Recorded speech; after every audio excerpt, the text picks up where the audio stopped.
Helen was also active in organizing the Christian Association Sewing Mission. They set up sewing schools in factories, and they taught children, mostly girls, to sew. They also taught them hygiene. They also tried to make sure they had a decent meal. And in the dozen years that she was the principal teacher at the Zanesville Christian Association Sewing School, what she was doing was helping children who really didn't have much of a chance secure the ability to support themselves in the future. In addition to countless other charitable works, Helen helped to establish and became a respected member of the Women's Benevolent Society.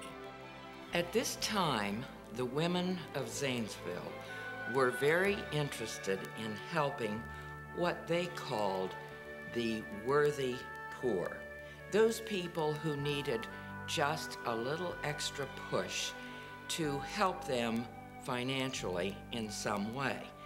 And these women were interested in getting together and paying dues of only $1 a person and starting some kind of a group that could help these folks who were poor. It wasn't long before the Women's Benevolent Society appointed Helen to ward manager. So she went out into the community, in her area of the community, and found people who needed assistance, whether it be financial assistance or whether it might be some kind of instruction that she could give or that she knew someone who could give. It was at this time Helen met and became close friends with the town physician, Dr. McElroy. For many years, he was a city physician for that ward. That may well have been when Helen first came in contact with him, because if she was working with the people in those wards in her outreach program that she ran, he would have been the physician that would have been looking after the people that she would come in contact with. During the 1880s, Helen grew increasingly weak, slowly losing her battle with epithelial cancer. When Helen's brother America died, he willed his property to his sister. She was by then suffering from cancer. She had an extraordinarily difficult death, suffering from cervical cancer. I think in the last years of our life, that what she is living is what people from my religious tradition call a life of heroic virtue. She's dying and she knows it, but she's not sitting around saying, poor little me. She is doing what she's always done. She's getting up, she's going out, she's working, she's taking care of people. She's taking care of people less fortunate. In 1885, she came to the realization that her time was quickly growing short. With $7,500 in funds, Helen instructed Dr. McElroy to draft a will. In her will, which was extraordinary, but not unremarkable, because Helen's mentor or role model, Sarah Van Horn, had also left money for the care of indigent women in Zanesville. She willed her estate to the care of women without support, as long as they were women of good reputation who had attempted to take care of themselves. This was an act that she did, directed her physician, her longtime personal friend, Dr. McElroy, to do. Dr. McElroy wrote the will.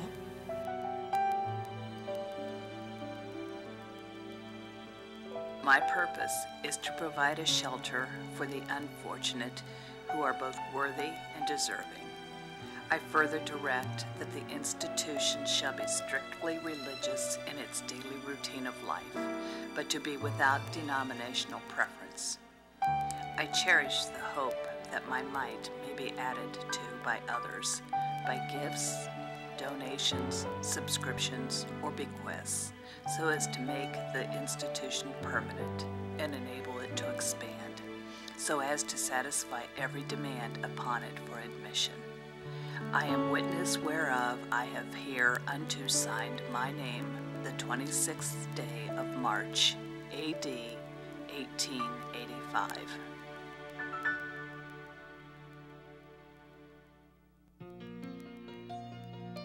Helen sadly passed on May 31st, 1885. The minutes of the Women's Benevolent Society record that a moving eulogy entitled A Tender Tribute to Miss Helen Purcell was soon after published in the Zanesville Courier. It is fitting and proper that a special tribute should be paid to Miss Helen Purcell as an active member of the Women's Benevolent Society, with which society she worked zealously and faithfully ever since its organization.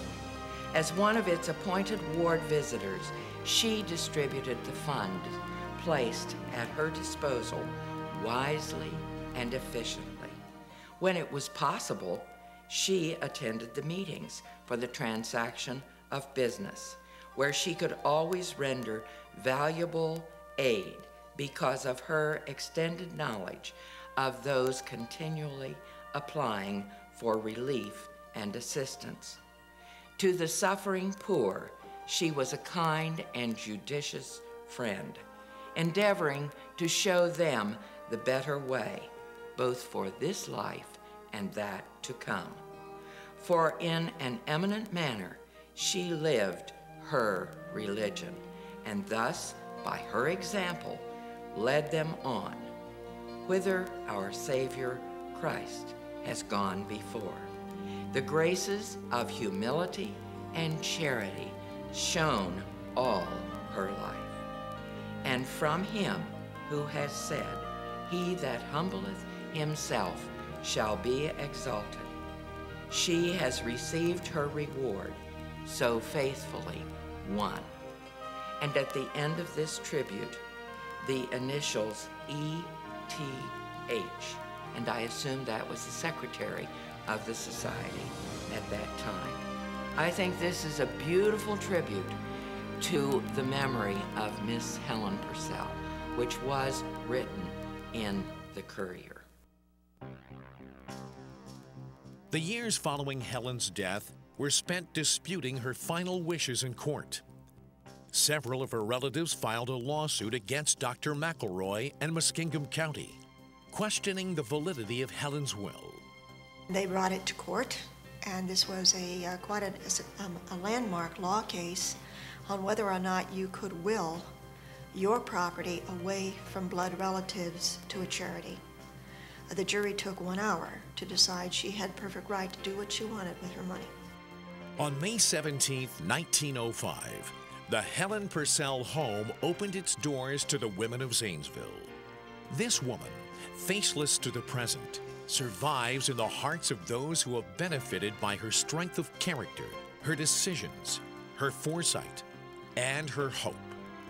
Our mission continues to be to respect the last wishes of Helen Purcell, to care for and honor those women who unselfishly dedicated their lives toward helping in the betterment of Zanesville.